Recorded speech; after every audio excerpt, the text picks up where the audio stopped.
Ono što je vrlo bitno kada je sadnja krompira u pitanju je priprema gomolja, čemu se treba posvetiti pažnja, a upravo je to tema današnjeg videa.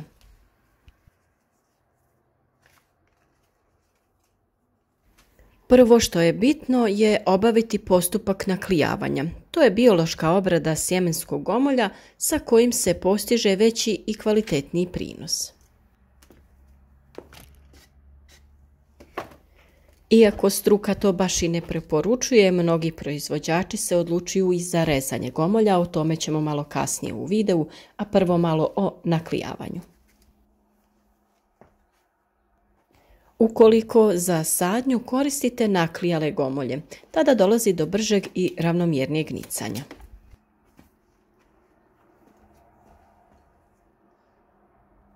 Procesom naklijavanja krompir brže dospijeva za berbu, zatim ranije dolazi do zatvaranja sklopa, smanjuje se utjecaj korova, skraćuje se vegetacija i povećava prinos.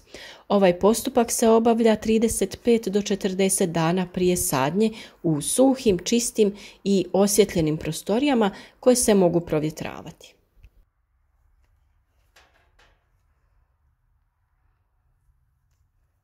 Gomolji se tijekom naklijavanja stavljaju u drvene ili plastične gajbice u kojima se čuvaju do sadnje. Nije dobro da stoje u vrećama jer bi prilikom vađenja sjemenskog krompira došlo do trganja i pucanja klica.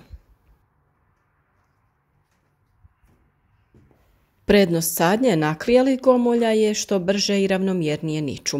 Biljka ima brži početni porast i razvoj korijenovog sustava, te se umanjuje mogućnost infekcije klica parazitima, uzročnicima plamenjače i drugih bolesti.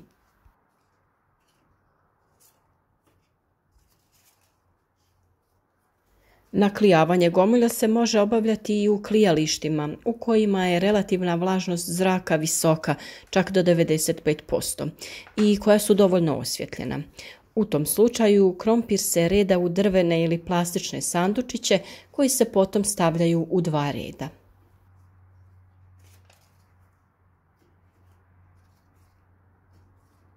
Za proizvodnju mladog krompira se trebaju birati sitniji gomolji jer oni daju manji broj stabljika, zbog čega je moguće ranije vađenje mladog krompira.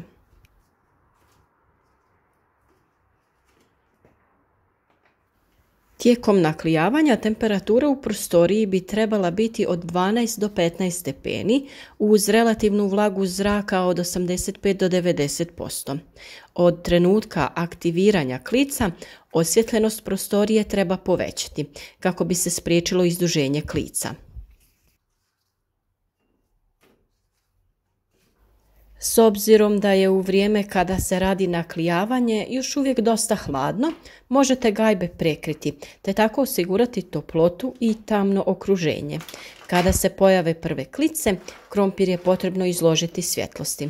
Kao izvor svjetlosti može se koristiti prirodna ili umjetna svjetlost.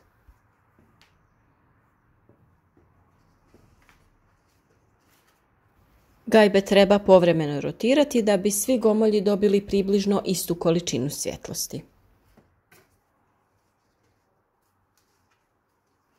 Prostoriju u kojoj se obavlja naklijavanje treba povremeno provjetriti zbog povećane koncentracije ugljičnog dioksida.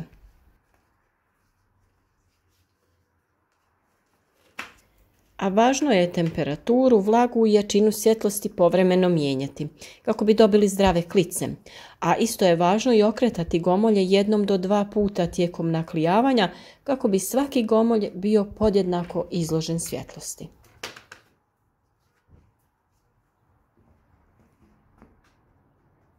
Naklijavanje gomolja treba započeti 8 do 10 sedmica prije sjetve. Dužina procesa ovisi o sorti, a u prosjeku traje od 35 do 60 dana.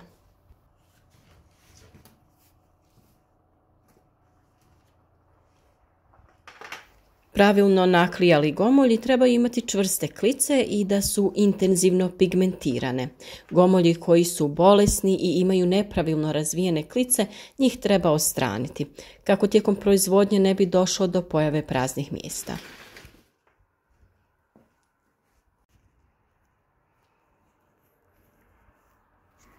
Dobro i pravilno naklijan krompir može se čuvati 2 do 4 sedmice prije sadnje, a duge, blijede klice možete slobodno do kraja odlomiti.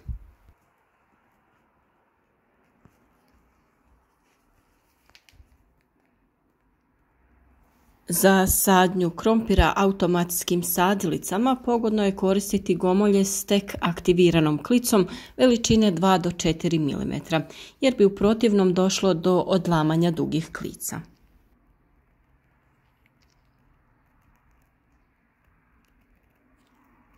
Gomolji se obično režu zbog nedostatka sadnog materijala ili zbog bržeg umnožavanja kvalitetnog sjemena, ili čak jednostavno radi uštede.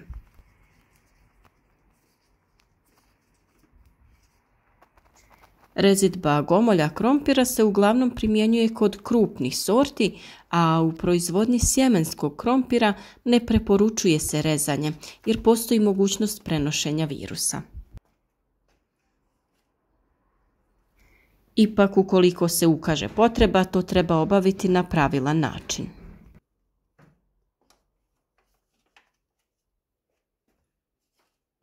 Rezidba gomolja se obavlja 5 do 10 dana prije same sadnje kako bi rana nastala uslijed rezanja potpuno zacijelila.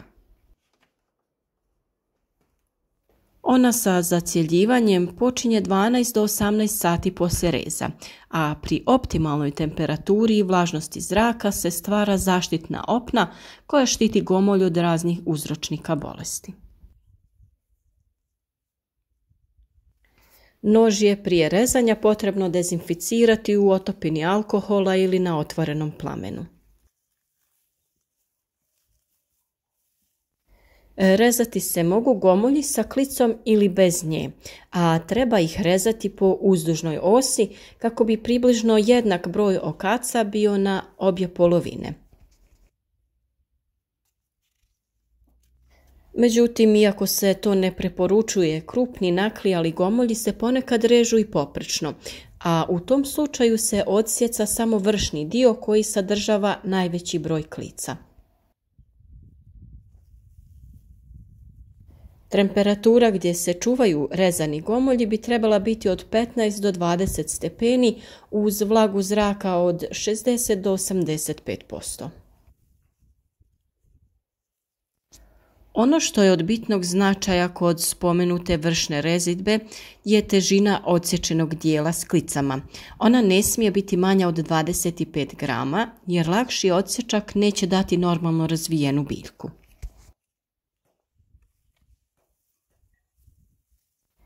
Iako rezane gomolje neki odmah nakon reza sade u tlo, to se ne preporučuje, pogotovo ako je ono hladno i vlažno, jer može doći do njihovog brzog propadanja.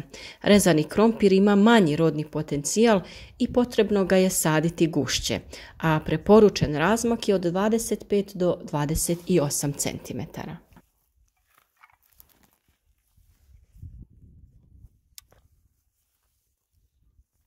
Sa stručne strane gledišta, rezidba gomolja se ne preporučuje, jer uvijek postoji mogućnost od prenošenja virusnih oboljenja. Zato je upotreba cijelih gomolja svakako najbolja, ali i najskuplja, jer zahtjeva i veći utrošak sjemena po jedinici površine.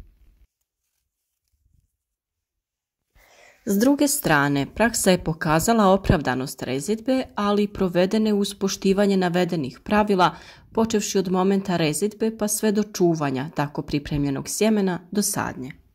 Na ovaj način ćemo pronaći i bolesne gomolje koji se po izgledu čine potpuno zdravi, te ih možemo odstraniti.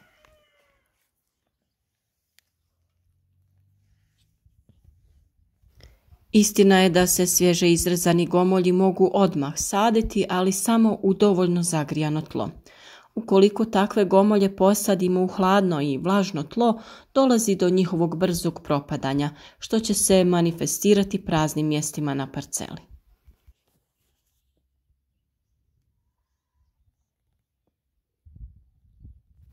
Sadnja krompira traje do 20. aprila, ovisno od sorte, a može se saditi već početkom mjeseca marta.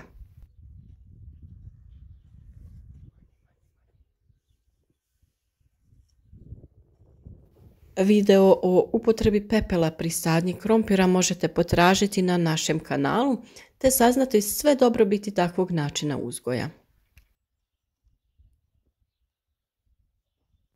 Mi smo za sada posadili samo malo ranog krompira kojeg ćemo koristiti tokom ljeta.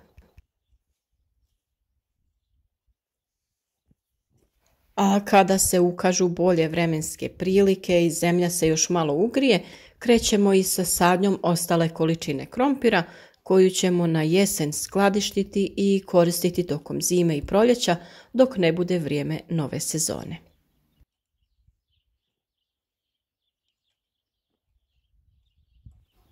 Uvijek je bolje krompir posaditi barem u 2 navrata zbog neočekivanih vremenskih uslova i pojava. Tako ćete ranije imati mladi krompir, a ovaj kasniji će izbjeći sve nepovoljne prilike i mrazeve te biti kvalitetniji.